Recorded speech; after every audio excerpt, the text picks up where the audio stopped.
Hello everyone, my name is Yuting. Thanks Jingle for the introduction. As Jingle mentioned, currently I am a Doreen Thomas Fellow in the University of Melbourne. Today I will give a talk about molecular communications. I know that maybe for some of you, molecular communication is like an unheard area. So in today's tutorial, in the first part, I will give you a tutorial about molecular communications. And then I will present one of my latest work in this area. And finally, I will briefly talk about what I am doing now and conclude this talk. In this tutorial, I will answer 3 fundamental questions. That is, what is molecular communication? Why we study molecular communication? And how can we study molecular communication? Okay, let's first start with what is molecular communication. As we all know, for the wireless communications, the electromagnetic waves are used to transfer the information. However, I would like to ask, in the literature, how do the biological systems share information? My answer is using molecules. Actually, molecules are commonly used between cells, tissues, and organisms to transfer the information. I would like to give you an example that in the literature uses molecules to transmit information. This example is about neuromuscular junction. Actually, neuromuscular junction, it is a contact between neural cells and muscle cells.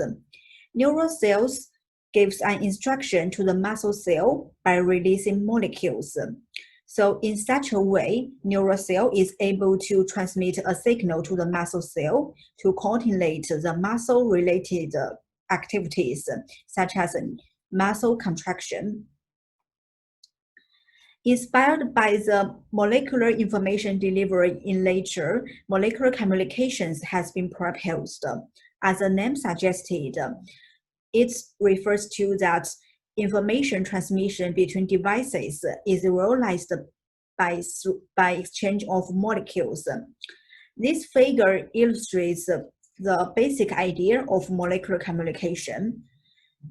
The left cell is a nano transmitter, and the right cell is a nano receiver. The transmitter includes the particle generator component and emission control component. The receiver includes a decoder and the reception components. The transmitter emits molecules into the environment, and these molecules free diffuse in the environment. And due to the roundness of molecules transport, at the same time, only a part of molecules would arrive at the reception of the receiver, and the receiver would decode the information based on the received molecules. Actually, this is like a realistic version of the molecular communication system. But in the realistic study of the molecular communication system, we usually simplify the system. Actually, it is very common to simplify the transmitter as a point transmitter and the receiver as a spherical receiver. So the convenience brought by this simplification is that we can assume all of the molecules are released by the same point, while the molecules that enter into the spherical receiver can be regarded as a received signal. Next, I would like to give you a dynamic version of the molecular communication process. So first, the transmitter releases a pulse of molecules, and these molecules free diffuse in the environment. After some time, some molecules would enter into the spherical receiver. So for example, in this figure, one molecule is received. So the receiver can decode the information based on the received molecules. After we know the basic process of molecular communication, you may think about the modulation and demodulation information in molecular communications. Actually, on-off keying is a very common method in the molecular communication area to modulate information. It borrows the same idea from the wireless communication. That is to say, we transmit a sequence of binary bits. When the transmitted bit is 1, the transmitter releases a pulse of molecules. While for the transmitted bit is 0, the transmitter just keeps silent. And at the receiver side, usually we assume that the receiver adopts a threshold-based detection method, which is similar to the energy detection in the wireless communication. That is to say, if the received number of molecules is larger than the threshold, the detected bit is 1. If it is less than the threshold, the detected bit is 0. And after we know what is molecular communication, and you may ask why we are from the communications and the signal processing background interested in molecular communications for signaling. First, I have to say molecular communication gaps the biology and the conventional communications. By using the conventional communication theory and technologies to study and design the systems that use molecules to transmit information. Therefore, by studying the molecular communication, we can help understand the biological systems from the aspect of information theory and signal processing. And also we can help interface with the biological system, and we can gain the inspiration for the design of the synthetic biological networks. And another important reason to study molecular communication is that it can facilitate many excited applications, especially in the medical and environmental monitoring area. I would like to give you an example. In the medical area, molecular communications can be applied. For example, when you swallow a pill and this pill dissolves in your body, it releases multiple nanomachines. And these nanomachines may go to the specific location in your body to contact the information about your cell. And then these nanomachines may transmit these information out, maybe in the hospital. So this is one of the typical scenarios molecular communications can be applied. Actually, because the molecular communications aims to use molecules to transmit information, it can also it can be applied in any applications that use molecules to transmit information, such as drug delivery, healthy monitoring, nanomedicine, and biosensor networks. After we know what is molecular communication and why we study molecular communication, another fundamental question is that how can we study molecular communication? To answer this question, I would like to first explain how the molecules transport in the environment. Actually, there are three methods that mainly affect molecules transport. The first is free diffusion. It is the most common way for the molecules to transport. For the free diffusion, molecules transport by colliding with other molecules.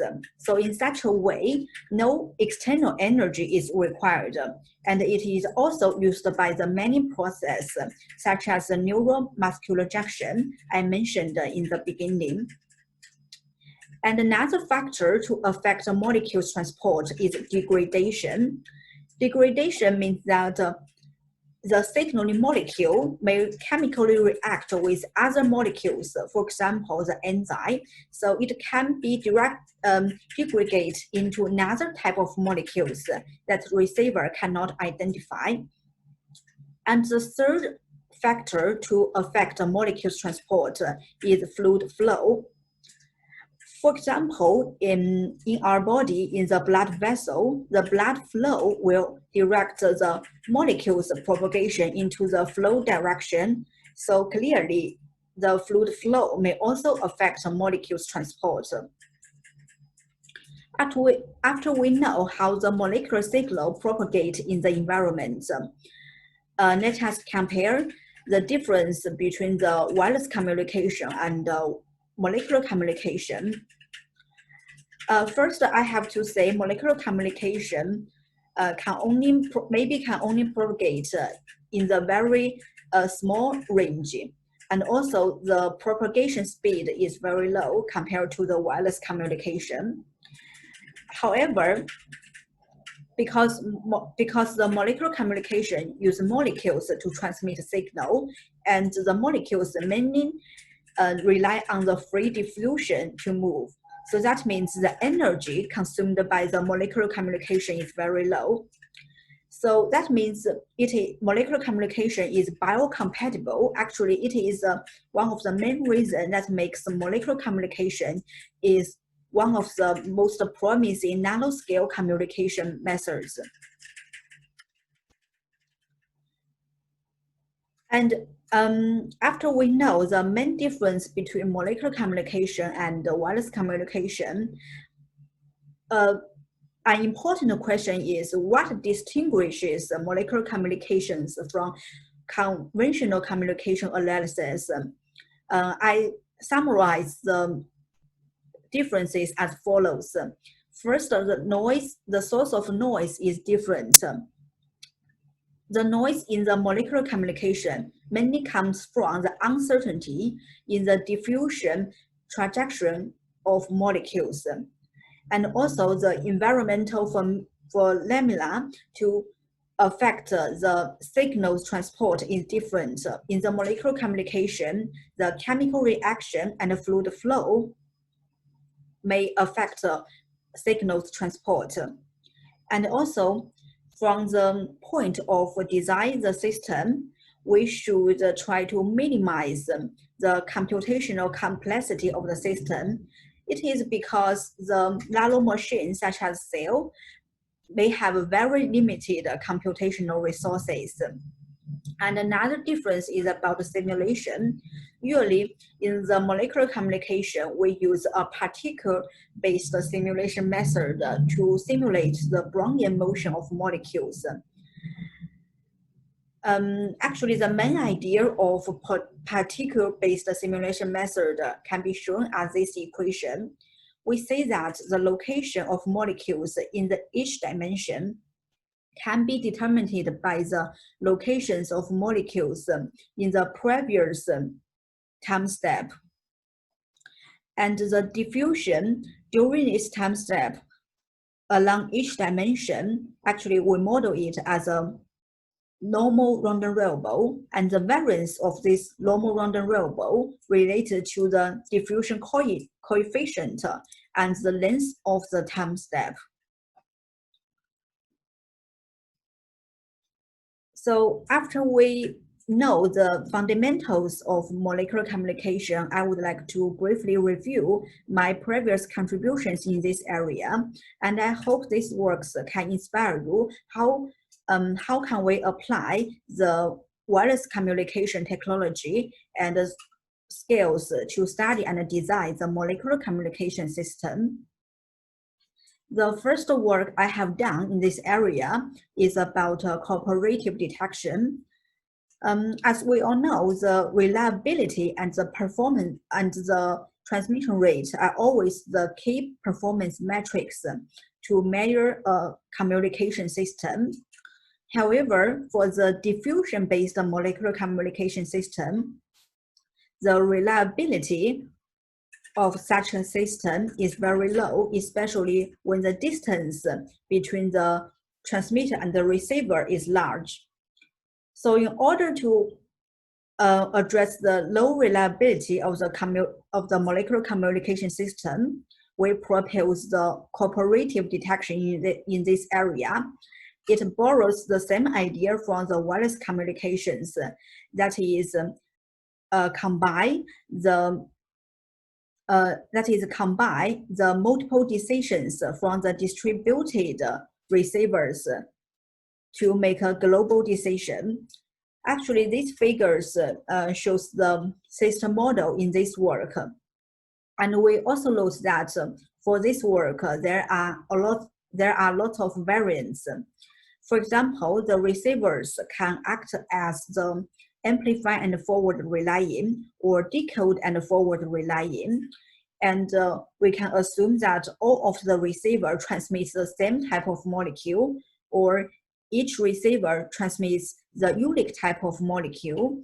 And also, as the fusion center side, we can assume that fusion center use the maximum likelihood detection, or the fusion center just use the hard decision such as modulation rule to make a global decision. So based on these variants, we propose different detection mechanisms, and we derive the error probability of these mechanisms.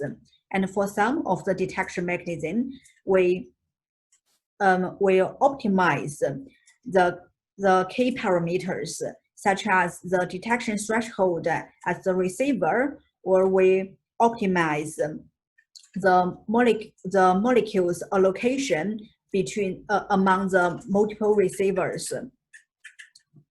So in terms of research impact of this work, actually this work is the first work to study the benefits brought by the cooperative detection in the molecular communication area. It has a great potential to improve the accuracy and the reliability of the molecular communication system. Because of such reason, this work may enable the high accuracy diseases detection and healthy monitoring. Another work I have done in this area is molecular delivery in the porous media. What is porous media? As the name suggested, porous media means that in the media, there are lots of pores. This figure shows the porous media channel. The white area represents the porous area, and the black area represents the solid components or the obstacles in this media. And the red lines represents the streamlines of the laminar flow in this channel. So that is to say, when the molecules transport in the porous media channel, the molecules can not only travel along the streamlines of the laminar flow, but can also travel across the laminar flow and enter into the non-mobile area near the solid components. That is to say, the molecules may be trapped into the area near the obstacle components. So it may cause to the long tail in the first arrival time distribution of the molecules, and it finally may cause the serious intersymbol interference for the molecular communication system. So I'm very interested, the question is that how the performance changes when we transmit molecular information in such an obstacle propagation environment. To address this problem, actually, we propose the system model as this figure shows. We put the transmitter as the inlet and the receiver as the outlet, and the transmitter transmit information to the receiver through the porous media, and the receiver decodes the information based on the molecules arrived at the outlet. And we note that in the fluid dynamic area, there are already some literature to numerically get the first arrival time distribution of the molecules at the outlet of the porous media. So given these numerical results, we investigate the performance metrics for the molecular information delivery in the porous media, such as mutual information, error probability, capacity, and throughput. So I have to say this work reveals the unique characteristics of the porous media channel, and it may provide as a useful guidelines to how to optimize the molecular communication system when the molecules propagate in an obstacle propagation environment. Okay, let's enter into the second part of this talk. I would like to present one of my latest work in the molecular communication. It is mathematically modeling the bacterial communication.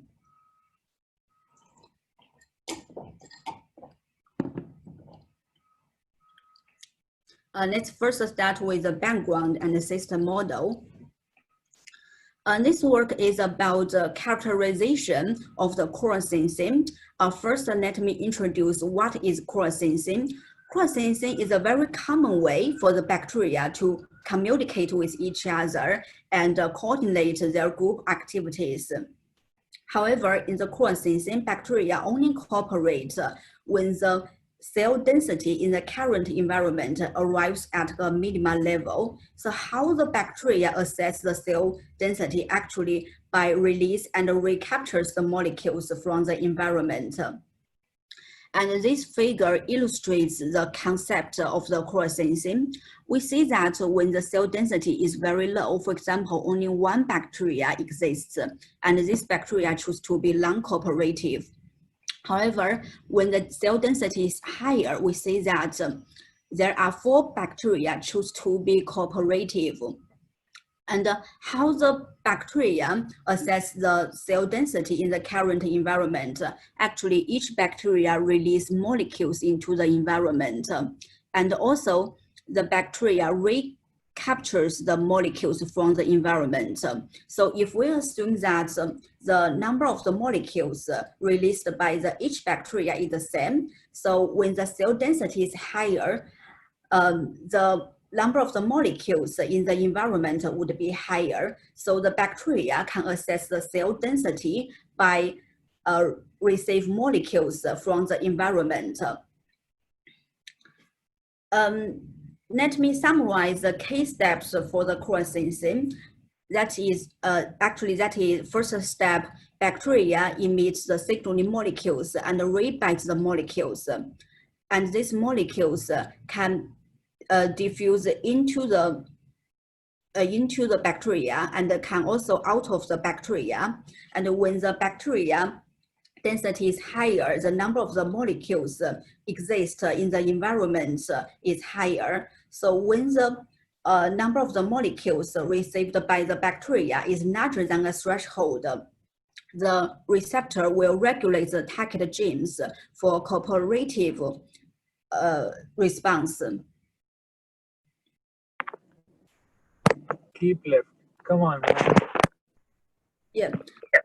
So we're interested in cross-sensing. It is because cross-sensing can coordinate many group activities. For example, the bioform. Bioform means that bacteria forms a community. Actually, it is one of the residence mechanisms used by the bacteria when the antibiotics kills them. That is to say, if we can characterize the cross-sensing, we can predict and control the group activities coordinated by the cross-sensing, which finally can help us to maximize the performance of the antibiotics and improve the treatment of the antibiotics related diseases.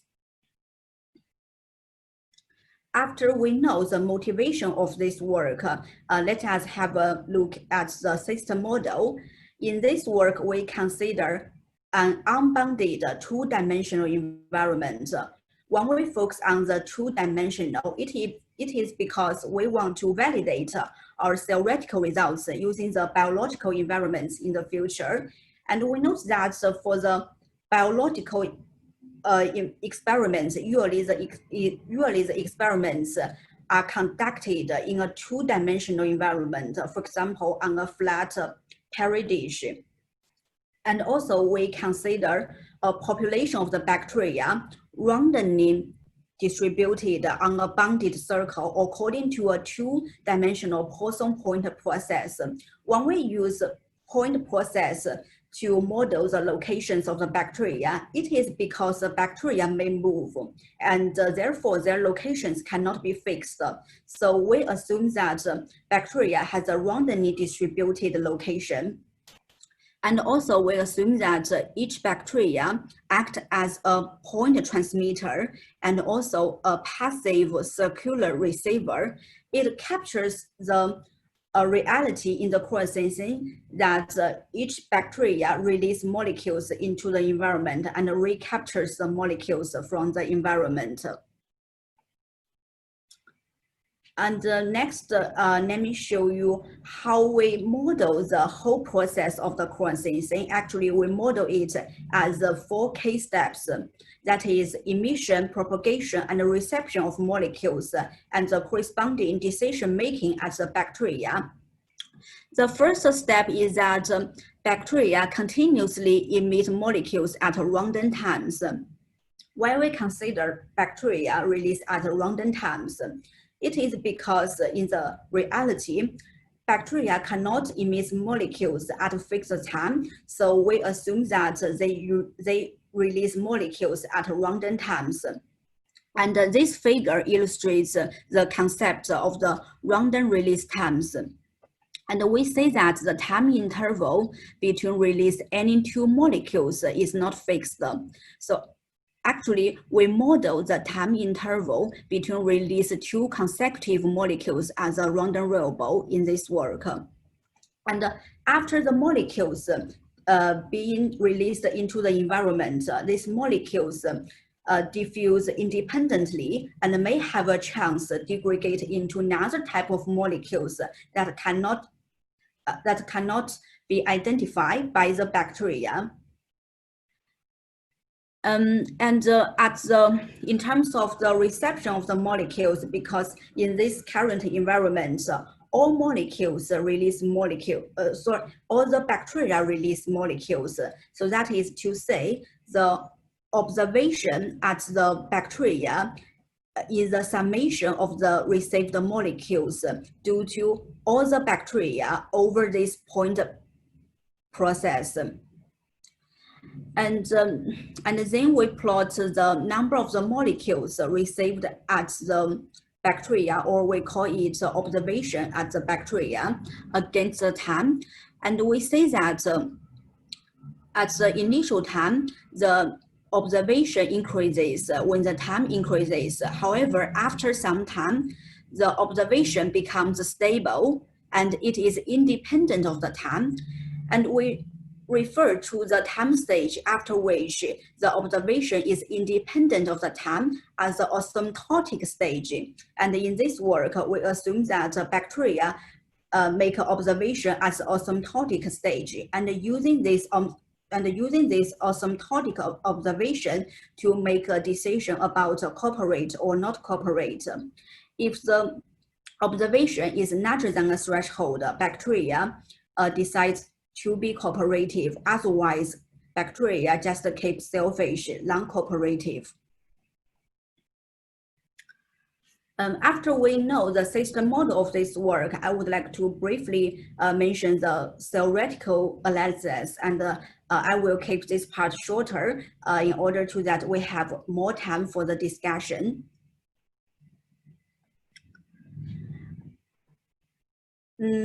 Actually, the final goal of this work is to mathematically modeling the number of the cooperators in the core sensing. In order to achieve this goal, we need to first derive the cooperating probability at the bacteria. We define the cooperating probability as the equation 1, and here the cooperating probability as defined as the expected probability when the instantaneous observation is larger than a threshold for a given realization of the point process. And by assuming that instantaneous observation is a Poisson random variable, we can rewrite the equation 1 as the equation 3. And here, let us observe this part. We see that this part is similar to the Laplace transform of the random variable NAGG bar, that is expected observation at the bacteria. So next, using the Laplace transform, we can rewrite the equation 3 as the equation 4. And we say that based on the equation 4, the key points to get the cooperating probability is to solve the Laplace transform and get its nth order derivative. So next we solve the Laplace transform, and we say that Laplace transform can be written as equation 5. And the equation 5, actually, it is a random product of this function over the point process. So it suggests that we can use the probability generating functional to solve this random product over the point process. And based on the probability generating functional, we say that the expectation of the random product can be reduced to an exponential form and a volume integral. So by using the probability generating functional, we can solve the equation 5. And then by using the Fati-Brownell formula, we can get its nth order derivative. So finally, we can get the expression for the cooperating probability as in the equation 6.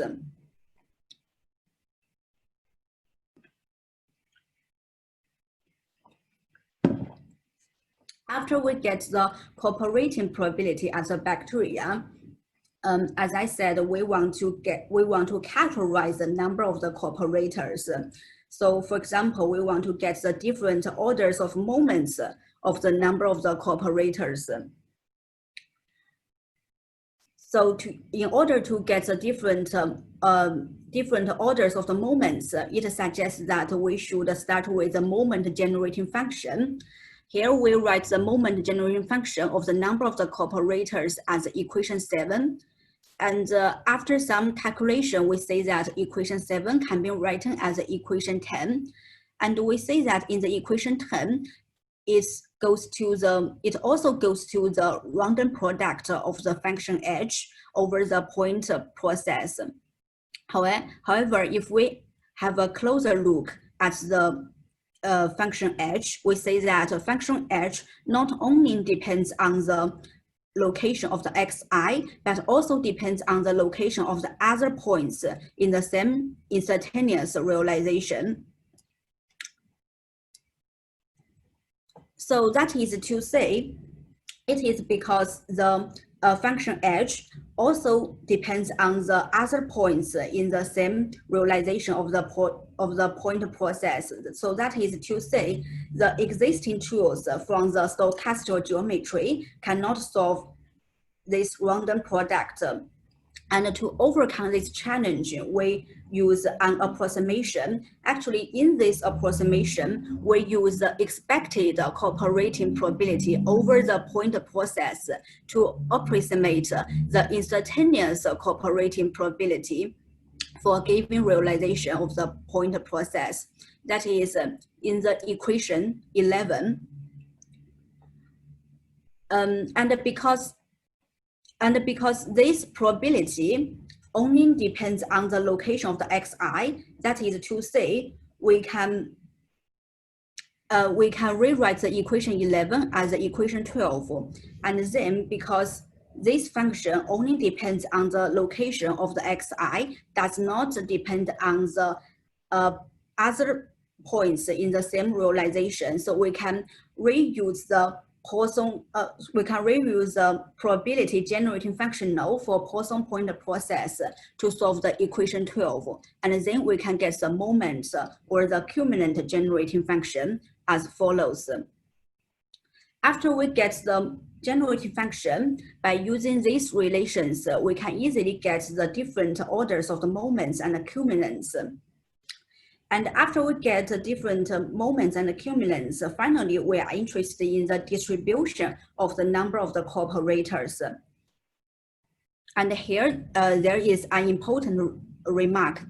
This remark says that if both the skewness of the random variable and the kurtosis of the random variable approach to the zero, we can say that this random variable is well approximated by a Gaussian distribution. So in this work, based on this remark, we use the well-known distribution such as Gaussian distribution and Poisson distribution to fit the distribution of the number of the collaborators. And here we can easily assess the skewness and the kurtosis based on our derived first moment of the number of the collaborators. And based on this equation, we say that when the first moment of the collaborators goes to the large, the skewness and the kurtosis goes to the zero. So that means when the expected number of the collaborators, that is the first moment, is relatively large, the number of the collaborators can be well approximated by a Gaussian distribution.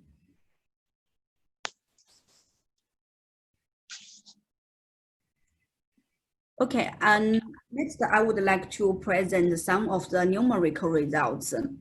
And before that, I would like to briefly mention some simulation details. In our simulation, as a system model considered, we consider a two-dimensional unbounded simulation environment. And we model the location of the bacteria as a two-dimensional Poisson point process.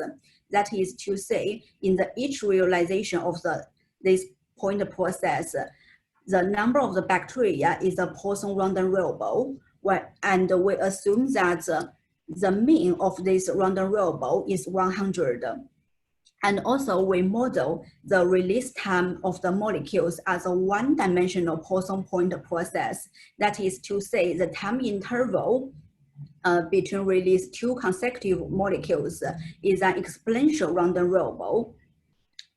And as I mentioned at the beginning, we usually consider a particle-based simulation method to simulate the Brownian motion of the molecules. So we divide the time into multiple time steps, and the location of the molecules is updated every time step. And the diffusion along each dimension is a normal random variable with a variance that is 2 times the diffusion coefficient and times the length of this time interval. And also in each time step, each molecule has a probability as follows to degrade from the environment. And we consider the following parameters. Okay, let's see the first figure. In this figure, we plot the first moment, that is expected number of the collaborators against the detection threshold. And we plot 3 sets of curves for different environmental radius. And we say that when we increase the detection threshold or we increase the environmental radius, we say that the expected number of the collaborators is smaller, is less. It is because that when we increase the detection threshold or we increase the environmental radius, the cooperating probability is smaller. So it leads to that the expected number of the cooperators is smaller. And here in these 2 figures, we plot the variance and different orders of the moments of the number of the cooperators against the detection threshold for different 2 environmental radius. And an interesting observation is that we say that when we increase the environmental radius, that is to say, the cell density is lower because we fixed the expected number of the bacteria in the environment as 100. And we say that the gap between the simulation results and the analytical curve is smaller. That is to say, our analytical results are more accurate when the cell density is lower. Actually, it can be explained by by this approximation, we applied to derive the moment generating function. That is to say, for lower cell density, the expected cooperating probability would be more close to the instantaneous cooperating probability. So it leads to that for a lower cell density, our cell radical results would be more close to the simulation results. And finally, in this figure, we plot the PDF of the simulated number of the cooperators, and we use the Poisson distribution and Gaussian distribution to fit the PDF of the simulated number of the cooperators. And we see that generally it can be well approximated by the Poisson and Gaussian distribution. However, for this set of parameters, we see that there is a large gap between the fitted one and the simulated one. Actually, this gap is due to this gap. That means for some certain parameters, our derived variance has a large gap with the simulated one. And also this inaccuracy is due to this approximation.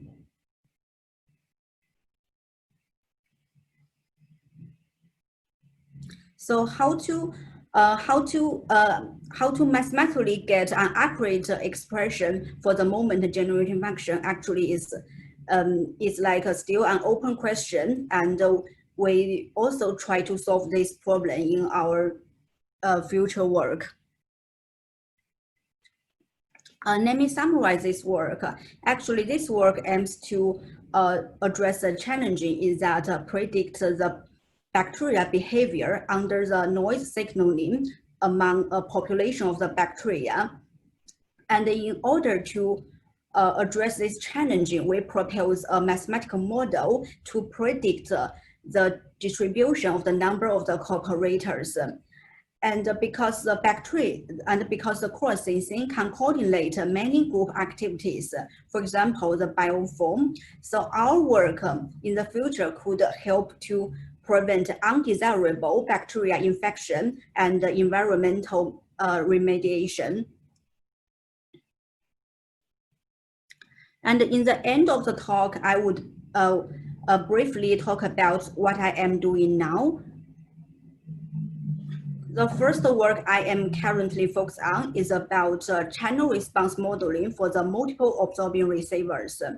Actually, in the current study of the molecular communication, there are two types models for the receiver. One is passive, the other is active receiver, or we call it absorbing receiver. For the passive receiver, the molecules that enter into the receiver do not chemically react with the receiver. So that means the molecules which enter into the receiver may be released into the environment again. However, for the absorbing receiver, the molecules will chemical react with the receivers and be absorbed by the receivers.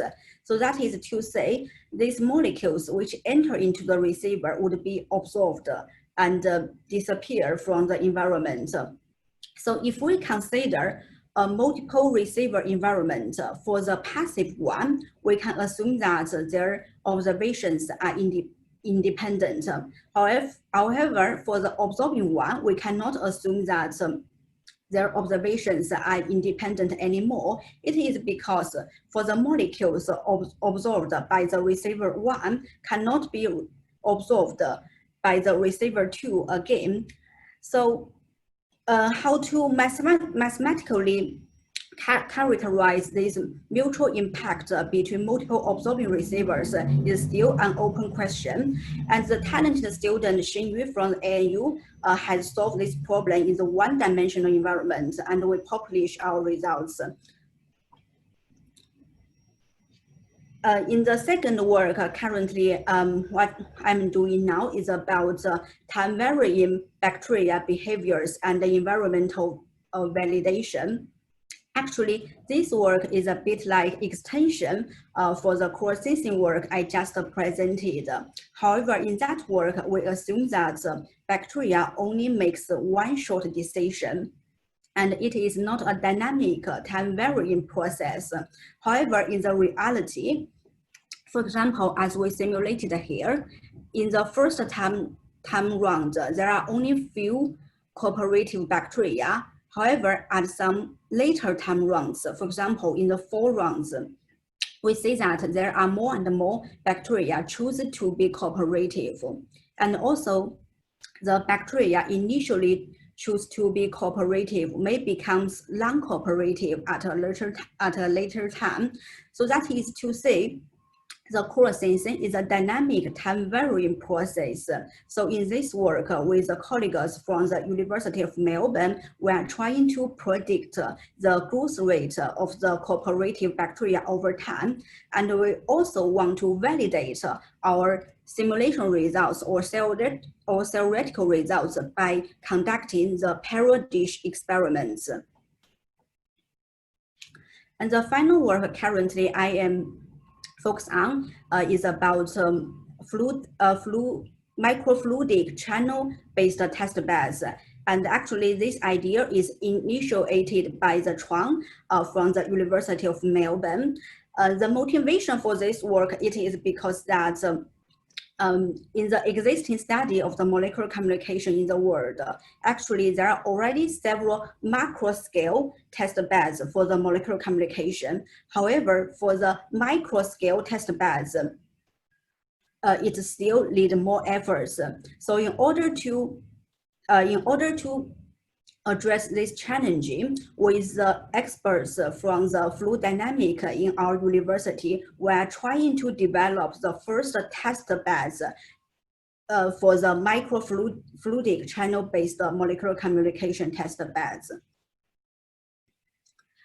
And in the end, I would like to conclude this talk. First, what is molecular communication? Molecular communication means that using molecules to transmit information between devices.